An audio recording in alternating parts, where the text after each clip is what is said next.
ਅੱਜ ਦੀ ਮੇਰੀ स्पैशल गल जिला भावनगर तहसील चिश्तियां फोटाबाद हासलपुर वाले जिहड़े किसान भरा ने ना, ये गल सुनियो ते कान खोल के मेरी गल सुनियो।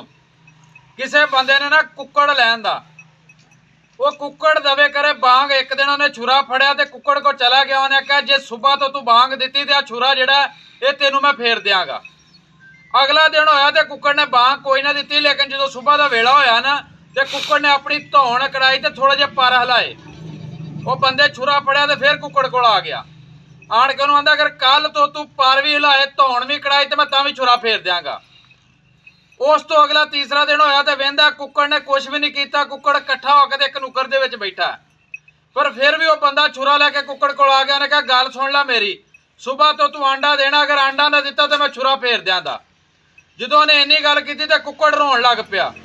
उन्हें कहा रोंदा किहड़ी गल? तो कुक्कड़ ने कहा गल ये मैं अपनी बांग दे विच ही सिर लवा देंदा ते ओह चंगा सी, लेकिन अज आंडे का वेला ना आउंदा। गल इस तरह मेरे किसान भरावां दे नाल इन्हां दो जिलिਆਂ चौं तहसीलों के विच इसे तरह ही होण डई है। जिस दिन पानी की 8 दिनी होई सी वाराबंदी, एक दिन सुक्की 8 दिन चलदी ते 8 दिन जिहड़ी सी वो वगदी सी, एक वारी लगदी सी ते एक सुक्की लंघदी साडी। असीं कोई बंदा उदों नहीं कुए, कोई बंदा गया नहीं। उन्होंने वेख्या भी इत्थों दे वाम उठण वाली नहीं, ये लोग अपना हक लै ही नहीं सकते। ये जिन्ने भी सियासी दहशतगर्द वडेरे जगीरदार जिन्ने भी चौरी सन, उन्होंने चोलिस्तान दे विच अपनियां जमीनां लाटां पवा लियां ने। 2 नहरां उत्थों कड्ढण डे ने, ध्याड़ियां नहरां दा पानी बंद करके ध्याड़ियां छमाइयां नहरां कर दित्तियां जाणगियां। पानी ध्याड़ा टिब्बे जाएगा तो उन्हां दियां जमीनां आबाद होणगियां। ये ध्याड़ा ही गल कुट्टिया जाना, ध्याड़ा ही पानी बंद किया जाना। अज उन्हां ध्याड़ा छमाइयां करना वे, अगर तुसीं अज भी ना कोए तो तुसां छमाई तो भी जांदियां रहना।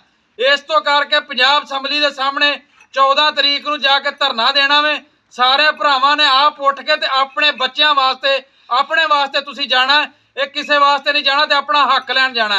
अज वेला जे उठ पवो, नहीं तो आने वाली नस्लां जिहड़ियां ने तुहानूं कोई चंगे लफ्ज़ां नाल याद नहीं करनगियां। उन्हें यही कहना कि अगर साडे वडकियां कुर्बानी दित्ती हुंदी, इस जद्दोजहद दे विच उठे हुंदे ते अज साडे ते वेला ना आउंदा, साडीआं ज़मीनां बंजर ना हुंदियां।